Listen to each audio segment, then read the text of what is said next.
आमचे खूप दिवस झाले पैसे अडकलेले आहेत, कारण आता शेतीतले कमविलेले पैसे सगळे आम्ही शेतातून काढायचे आणि इथं द्यायचे, असे भरीत आलतो.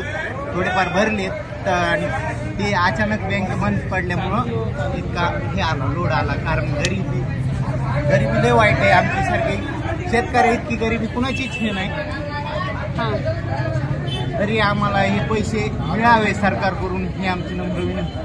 अच्छा, साधारण किती पैसे आहेत तुमचे? आमचे साधे 3-3.5 लाख रुपये आहेत. अच्छा मॅडम, आपण काय सांगाल याच्यावर? आपली प्रतिक्रिया काय आहे याच्यावर?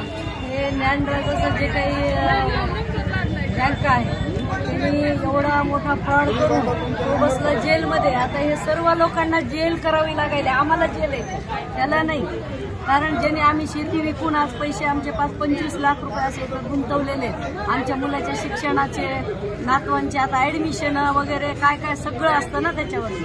परेशान आहे. आता म्हणजे प्रशासक आलेले, पण इथं प्रशासक तर दिसतच नाही. आणि जर आता समजा प्रशासक आहेत तर हे देणार आहेत का नाही हे बी काही कळायला मार्ग नाही. फक्त अफवेपोटी आम्ही इथं आलेलो. हे मिळणार आहेत का आम्हाला हे शाश्वती नाहीये. पण तरी पण आम्ही आता इथं येऊन सकाळी 4 वाजता येऊन बसलेलो.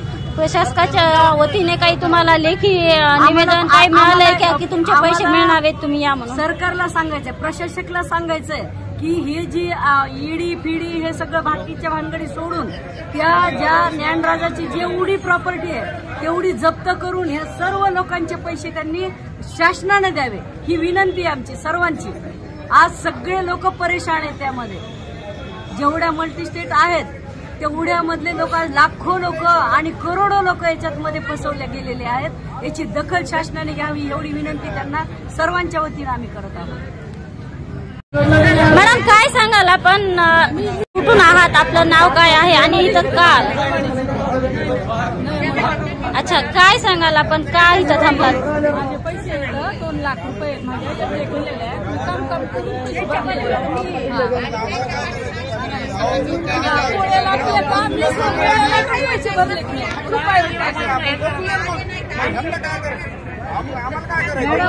चेक दिलेला आहे, चेक दिले त्याची कमी रक्कम त्यांनी आम्हाला म्हणले होते. आम्ही त्यावेळेस असं आमचे 5 लाख आहे तर त्यांनी 3,80,000 दिले आणि म्हणले 1,20,000 आम्ही नंतर देतो.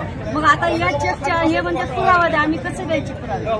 तर अडचणीला ज्यावेळेस तुम्हाला चेक दिला त्यावेळेस तुमची एफडी जमा करून घेतली होती? एफडी जमा केल्या, पासबुक जमा करून घेतले आणि आमच्याकडे आता देतो म्हणून चेक दिली आणि त्या तारखेवर काहीच नाही. मग आम्ही आता हा पुरावा कसा द्यायचा यांना? म्हणजे अजून पण आमची पुढंच आहे ना. तर त्या तुमच्या चेकवर त्यांची सही वगैरे असेल ना? हा, आहे ना, त्या सुरेश कुटीची आहे सही. पुरावे आहेत पण काही आमच्या आम्हाला ताबडतोब पैसे देणार आहेत म्हणून आम्ही ते कमी याचे घेतले ना. मग आम्ही आता याला म्हणजे नुकसान आहे ना. साधारण तुम्हाला कधी म्हणजे बँक उघडणार म्हणून कळलं म्हणून तुम्ही इथं येऊन थांबला? आम्हाला अफवेपोटी एकाचे एक सांगू होऊ लागलं म्हणून आम्ही सर्वजण आज एकच शाखा आणि तालुक्याला ह्यांनी ऑफिस पाहिजे. तर एक शाखेवर आता ह्या मराठवाड्याच्या पूर्ण बँका जेवढ्या 45 काय बँका त्यांच्या तेवढे लोक इथं कसं किती गर्दी मारामाऱ्या होतील ना. हो ना. आता मी साधारण पाहिलं की कमीत कमी म्हणजे आपल्या 60 चौकापर्यंत लाईन गेलेली आहे. प्रत्येक बाहेरून खेड्यापाड्यातून लोक आले. आता हे नुसत्या आशेवरती एवढी गर्दी मिळाल्यानंतर एकेकाचे इथं पुन्हा पडते, आत्महत्या होते, चक्कर येऊन म्हाताऱ्या कोत्याऱ्या कसल्या आता बायांनी काम करून टाकलेले पैसे ते लोक तर एवढे आहेत. अपंग आहेत, कोणी त्याला चक्कर यायला, कोणाला डायबिटीस आहे. हे लोक आता काय करणार? यांना एक तर दिवसभर बसावं लागेल, नुसते कागद द्यायचे, त्यासाठी पूर्ण दिवस इथं बसावं लागेल. आणि गर्दी तर खूप आहे कारण मराठवाड्याची जेवढ्या बँकेत त्याची गर्दी इथंच आहे ना. त्यांनी शाखा पण तालुक्याला केले नाही. 4 वाजल्यापासून बसलो तरी उघडा ना. हमारी एफडी तोड़े वाली उन्होंने बोले कि मतलब ये देते आरटीजीएस करते, और उसके बाद हमारे सब एफडी तोड़ के पासबुक में जमा करे उन्होंने. हमारे पास तो पुरावा क्या है कि उन्होंने क्या बोला आरटीजीएस करते, आरटीजीएस करेच नाही ना, मतलब पैसे भी नहीं आए. तो अभी आपके पास पुरावा कुछ भी है नहीं? स्लिप है, मतलब स्लिप आहे, पैसे भरायला स्लिप आहे. वो पाउंडा म्हणून तोड़ के जमा करे उन्होंने स्विमिंग में.